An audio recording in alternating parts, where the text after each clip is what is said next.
हरिओम. आज सोमवार 7 जुलै 2025.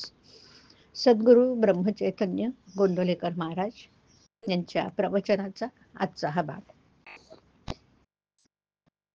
मूल होऊन भगवंतापाशी जावं. ऐकूया. या जगात कर्माशिवाय कोण राहतो?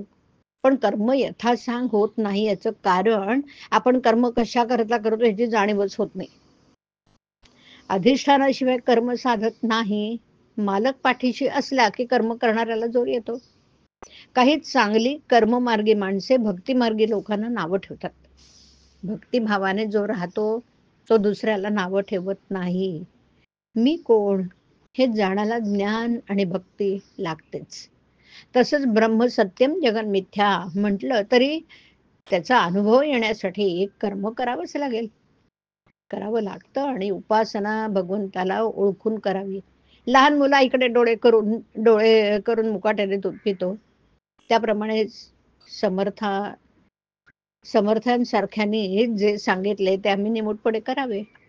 डोळे मिटून जितकं काम होईल, अंधश्रद्धेने जे होईल ते अभिमानाने ज्ञानाचे डोळे उघडे ठेवूनही नाही होणार. मूल होऊन भगवंताला ओळखावं. याला अडचण एकच असते, माझं शहाणपण. आड येतं. भक्त मुलासारखे वागतात म्हणून त्यांचे लाड देव पुरवतो. कोणी असं म्हणतात की भगवंताची आणि आमची ओळख नाही, तर त्याची आम्ही कशी पूजा करावी? त्याला ओळखल्याशिवाय मी भजन करणार नाही, हे म्हणणं वेडेपणाचं नाही का? भगवंताला पुष्कळ मार्गाने ओळखता येईल. पांडुरंगाकडे जाण्यासाठी काही मार्ग आधी आक्रमणे करून जरूर आहे.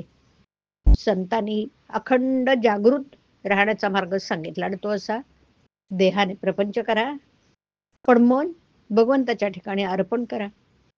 मन भगवंताच्या ठिकाणी स्थिर झाल्याशिवाय इतर काहीही करून उपयोग नाही.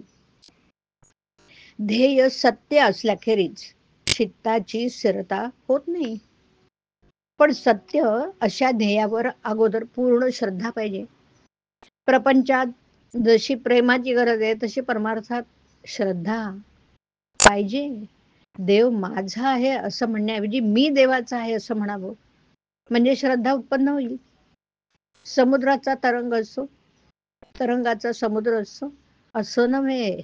साधनात निश्चितपणा असेल तर त्यात समाधान आहे, म्हणून साधन श्रद्धेने करीत जावं. जशी श्रद्धा तशी फळं.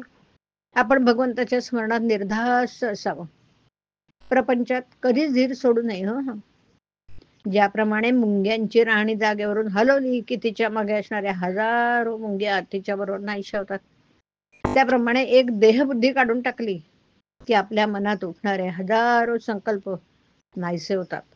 आणि या देहबुद्धीच्या पलीकडे गेल्यावर जे ज्ञान होतं त्यालाच आत्मज्ञान म्हणतात. आणि मग असं आत्मज्ञान झाल्यावर जे पूर्ण समाधान मिळतं तेच खरं भगवंताचं दर्शन होईल. भक्ती मार्ग हा प्रेमाचा मार्ग आहे. प्रपंचाकडचं प्रेम भगवंताकडे वळवलं की भक्ती करता येते. हरिओम. हरिओम तत्सत. हरिओम.